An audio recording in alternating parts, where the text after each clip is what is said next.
Ibadah itu ada dua syarat. Bismillahirrahmanirrahim. Assalamualaikum warahmatullahi wabarakatuh.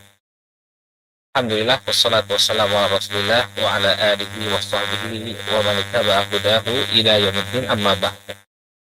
Saudaraku kaum muslimin yang semoga senantiasa dirahmati oleh Allah. Alhamdulillah, puji syukur dan hatinya kita panjatkan kepada Allah Subhanahu wa taala atas segala nikmat yang telah Allah Subhanahu wa taala anugerahkan kepada kita semua. Ya, sampai saat ini kita masih bisa melaksanakan aktivitas kita, melaksanakan ketaatan demi ketaatan kepada Allah. Mudah-mudahan Allah Subhanahu wa taala senantiasa menganugerahkan keistiqomahan kepada kita semua. Salawat serta salam semoga senantiasa tercurah kepada junjungan kita Nabi Muhammad, pada keluarga, para sahabat, dan pengikut beliau hingga akhir zaman. Saudaraku kaum muslimin dimanapun antum berada, insya Allah kita akan kembali melanjutkan pelajaran kita, membahas sejarah peperangan yang terjadi di masa para khulafaur rasyidin ridwanullah alaihim ajmain. Pada pertemuan yang terakhir, sudah cukup lama ya, kita telah menyelesaikan pembahasan tentang penaklukan benteng Babilonia di Mesir. Kita membahas rangkaian penaklukan yang dilakukan di Mesir. Kita sebutkan ada lima tempat yang ditaklukkan oleh kaum muslimin: Farma, Bilbis, Dunain, dan benteng Babylon, dan yang terakhir adalah Iskandaria.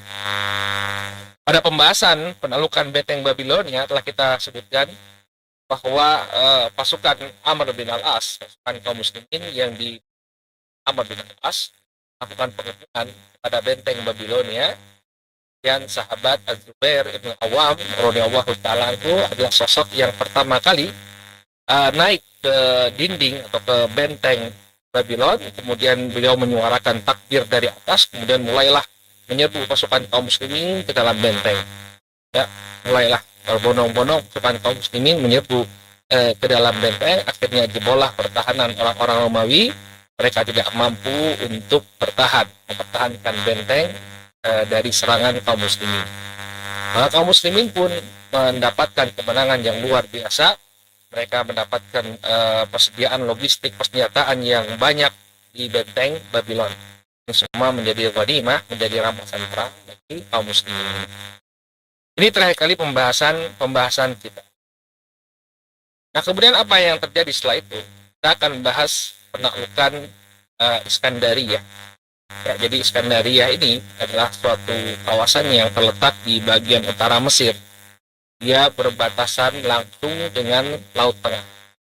Dan sepanjang benteng Babylon, di perjalanan dari Babylon menuju Iskandaria, ini banyak sekali benteng-benteng yang dimiliki oleh orang-orang Romawi.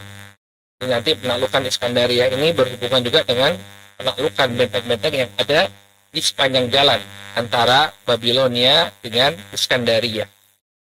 Disebutkan oleh sejarawan Ali Salabi hafizahullah taala, Rabatu Amr bin al-As rijalahu iddata ashhurin fi hisni Babilon yastajammal junud. Kata beliau hafizahullah taala, ketika itu Amr bin al-As, beliau menahan pasukannya di benteng Babylon selama beberapa bulan. Benteng Babylon, perang di benteng Babylon ini juga perang yang memakan energi yang sangat luar biasa. Oleh karena itu Amr bin al-As menunda penyerangan ke Iskandaria. Beliau menempatkan pasukannya di benteng Babylon. Mereka beristirahat, mereka berlatih, mengumpulkan tenaga lagi untuk misi selanjutnya. Namun kemudian wa yasiluhu al-idnu min amiril mu'minin Umar bisairi li fathil Iskandari.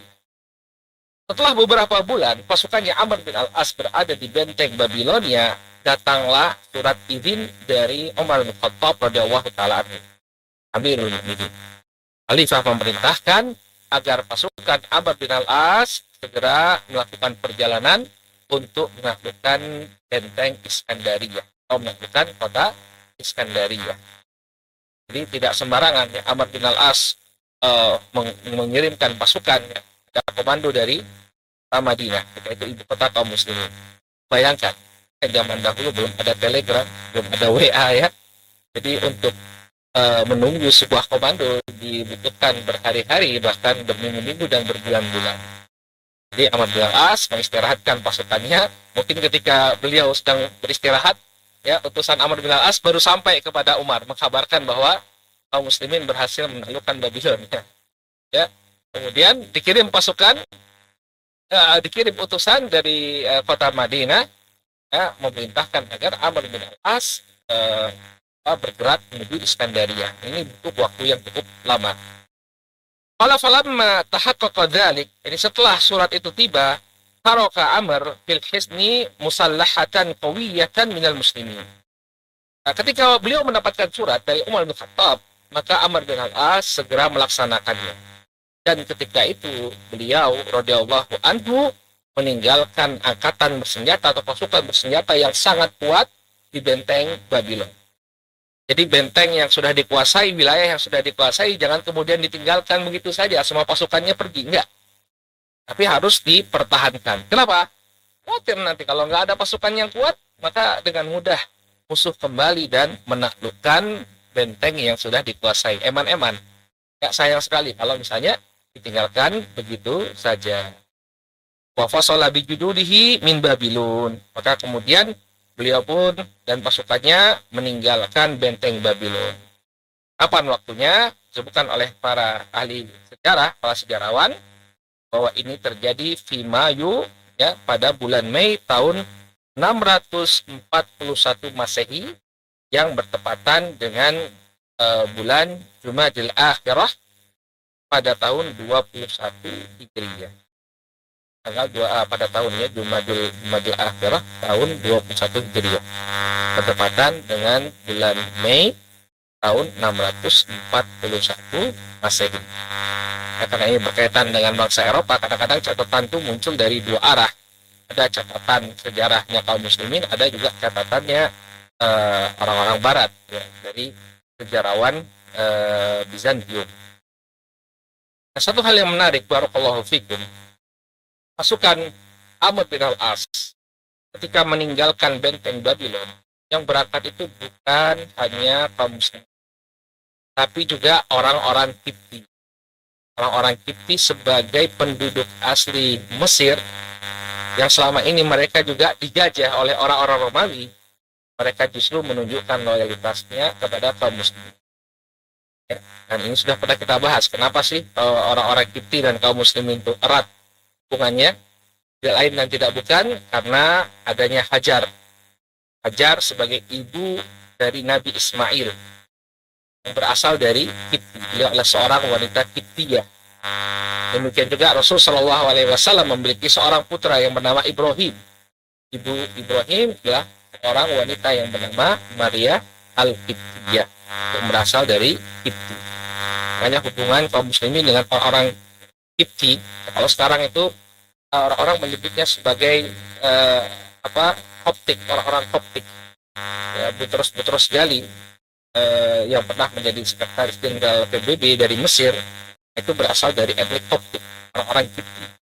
Baik, maka kemudian orang-orang Kipti ini ternyata menunjukkan loyalitasnya kepada kaum muslimin. Wa kharaja ma'ahu jama'atun min ru'asa'il Kipti. Maka keluarlah bersama beliau, ini bersama pasukan Amr bin Al-As, sekelompok pemimpin dari bangsa Kipti. Justru mereka, ya, menemani pasukan kaum muslimin.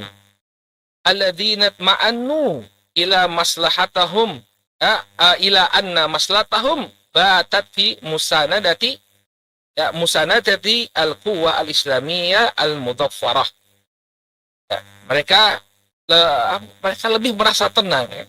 Mereka lebih merasa tenang dengan perjanjian damai dan bersekutu kepada kekuatan kaum muslimin yang sudah mendapatkan kemenangan, sudah berhasil mengusir orang-orang Romawi dari Babylon.